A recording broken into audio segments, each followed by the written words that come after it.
अस्सलाम वालेकुम दोस्तों, मैं इलियास तरी तव्हां ॾिसी रहिया आहियो मुंहिंजो यूट्यूब चैनल थर थाक खे।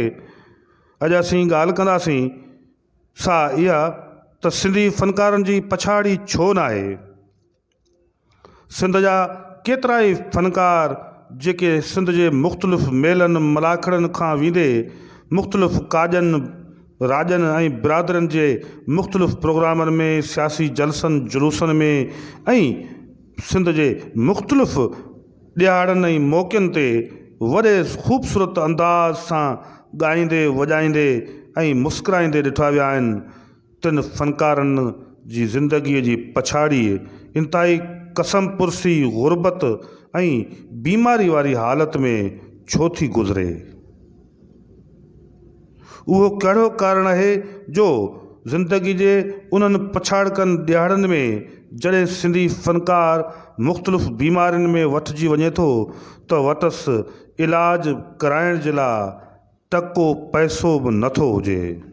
ऐं पोइ सिंध जे मुख़्तलिफ़ अदीबनि दानश्वरनि शाइरनि ऐं फ़नकारनि खे ऐं ज़िंदगी जे मुख़्तलिफ़ शोबनि सां तालुक़ु रखंदड़ माण्हुनि खे मुख़्तलिफ़ मीडिया जे फोरम्स तां इलेक्ट्रॉनिक ऐं प्रिंट मीडिया तां इहे मुतालबा था ॾियारणा पवनि त सिंधी फ़नकार जो सरकारी ख़र्च ते इलाज करायो वञे।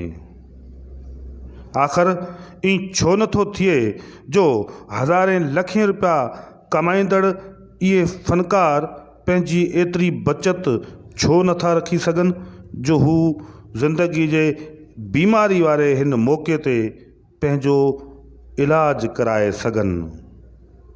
कहिड़ा कारण आहिनि जो सिंधी फ़नकार जी पछाड़ी न आहे। केरु ज़िमेदार आहे। छा था सम्झो त सिंधी फ़नकार पाण इन अलमीअ जो ज़िम्मेवार आहे या सरकार ऐं सिंध जो सक़ाफ़त खातो ज़िम्मेदार आहे। इन्हनि समूरनि सवालनि ते तफ़सीली कचेरी अॼोकी इन वीडियो में मुकमल तौर ते शामिल आहे। उनखां पहिरीं अवां दोस्त जेकॾहिं मुंहिंजो यूट्यूब चैनल थर थाक खे पहिरियों दफ़ो ॾिसी रहिया आहियो त इनखे सब्सक्राइब ज़रूरु करियो। तव्हांजो पंहिंजो चैनल थर थाक सब्सक्राइब करियो, लाइक करियो, शेयर करियो ऐं कमेंट कयो। त जी नाज़रीन, असां ॻाल्हि पे कईसीं त सिंधी फ़नकार जी पछाड़ी छो न आहे। चवनि था त सिंध जे सिंधी फ़नकारनि मां माज़ी जो जेको हिकिड़ो वॾो वक़्तु गुज़रियो आहे उन वक़्त में बि ऐं हाणोके हिन दौर में बि सिंध जा केतिरा ई अहिड़ा फ़नकार आहिनि जेके कसम पुरसी ऐं ग़ुरबत सबबि पंहिंजी ज़िंदगी जो ॾीओ उजाए चुका आहिनि। उहे जेके बीमारी जे बिस्तरे तां हमेशह लाइ मोकिलाए वञी मालिक खे हक़ीक़ी सां मिलिया पर पंहिंजो इलाज न कराए सघिया। कहिड़ा कारण आहिनि। हिकिड़ी राय इहा आहे त सिंध जो फ़नकार जॾहिं ॻाए थो ऐं ॻाइण जे दौरान हुनखे उरूज मिले थो, हुनखे वॾी मञता मिले थी। सिंध जो अवाम, सिंध जो माण्हू मुख़्तलिफ़ काजनि प्रोग्रामनि में उनखे वॾे मान मर्तबे इज़त ऐं शान सां घुराए न रुगो हुन जा गीत ऐं हुनजो मिठड़ो आवाज़ ॿुधे थो पर उन ते लाखों हज़ारों रुपया घोरूं पिणु करे थो। उहा घोर जेका लखनि हज़ारनि जे तइदाद में उन फ़नकार खे मिलंदी रहे थी, उहो फ़नकार पछाड़ी जो पंहिंजे पैसनि मां इलाज कराइण जे बि अहल नथो बचे। आख़िर उहो कहिड़ो कारण आहे जो ईअं थिए थो। हिकिड़ी राय आहे त सिंधी फ़नकार जॾहिं उरूज माणे थो ऐं पैसो कमाए थो त उन पैसे जो ग़लति इस्तेमालु करे थो। सिंधी फ़नकार नशे पते जे जेको आम हिकिड़ी इल्लत आहे उन ॾांहुं तेज़ीअ सां राग़िब थिए थो ऐं ॻाइण वॼाइण खां अॻु में बि हूअ नशो करे पोइ अची महफ़िल में वेहे थो ऐं सॼी राति ताईं डिघे वक़्त ताईं ॻाइण जे करे खाध ऐं ख़ुराक जो मुनासिब वक़्त ते इस्तेमालु न थियणु, डिघी वेहक ऐं उनखां पोइ खाध ख़ुराक जो इस्तेमालु न थियण जे नतीजे में उहो फ़नकार आख़िर में गुर्दनि जे फेल्योरिज़म जो शिकार थिए थो। उन जा गुर्दा कमु करणु छॾे वञनि था ऐं हू बीमारी जे बिस्तरे भेड़ो थिए थो।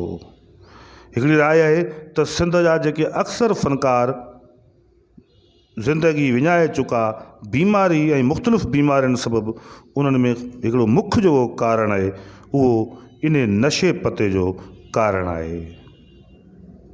साॻे वक़्त ते हिकिड़ी आम राय इहा बि आहे त सिंधी फ़नकार तमामु घणो पैसो कमाइण जे बावजूदि बचति सिर्फ़ु इन करे न करे सघंदो आहे जो उहो फ़नकार रफ़ टफ स्टाइल में पंहिंजी ज़िंदगी गुज़ारे थो ऐं अजायनि फंक्शननि ऐं अजायनि मेल मिलापनि जे नतीजे में पंहिंजा उहे पैसा विञायो छॾे जेके खेसि पंहिंजनि मासूम बचड़नि लाइ बचाइणु घुरिजनि।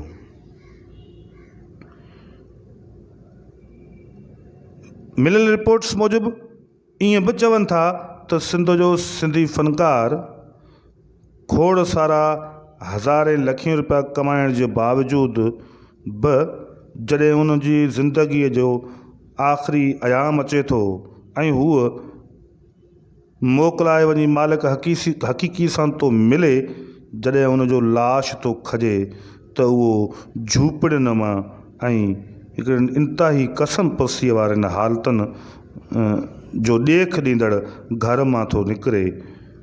इन जो कारण बि सिर्फ़ु इहो आहे त हूअ पैसे जो ग़ैर वाजिबु इस्तेमालु करे थो ऐं मुख़्तलिफ़ उन्हनि फंदनि ऐं कमनि कारनि में थो इस्तेमालु करे जेके खेसि इख़्तियार न करणु घुरिजनि। इहो ई कारण आहे जो सॼी हयाती ॻाइण वञाइण सां तालुक़ु हुजणु ऐं हज़ारे लखे रुपया कमाइण जे बावजूदि बि हूअ ग़ुरबत ऐं कसम पुर्सीअ सबबु आख़िरी वक़्त में पंहिंजी बीमारियुनि जो इलाजु नथो कराए सघे। कुझु ॾियारा पहिरीं सिंध जे नामियारे क्लासिकल राॻी उस्ताद शफ़ी फ़क़ीर सां कचेरी थी। इन ई मौज़ू ते पुछियल सवाल जे जवाब में उस्ताद शफ़ी फ़क़ीर जो चवणु हुयो त इन अमल जा ज़िमेदार सिंध जा उहे फ़नकार जेके बीमारीअ जे बिस्तरे ते हुजण बावजूदि पंहिंजो इलाजु नथा कराए सघनि उहे पाण आहिनि।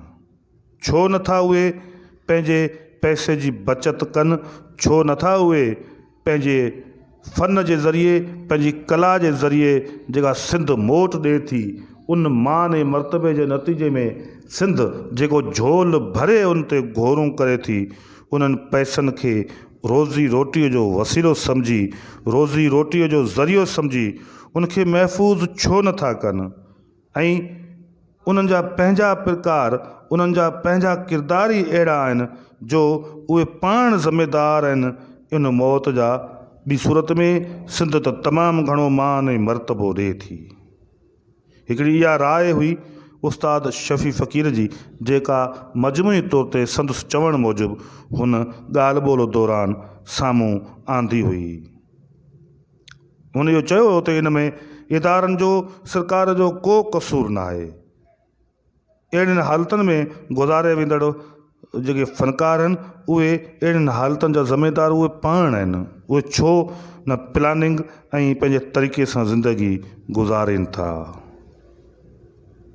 सो दोस्तो, तव्हां सां हिन इंतिहाई अहम मौज़ू ते तफ़सीली कचेरी इन करे कईसीं जो माज़ीअ में सिंध जा तमामु वॾा फ़नकार ऐं गवैया बि इन ग़ुरबत ऐं मुख़्तलिफ़ बीमारियुनि वॻे असां खां जुदा थी विया आहिनि।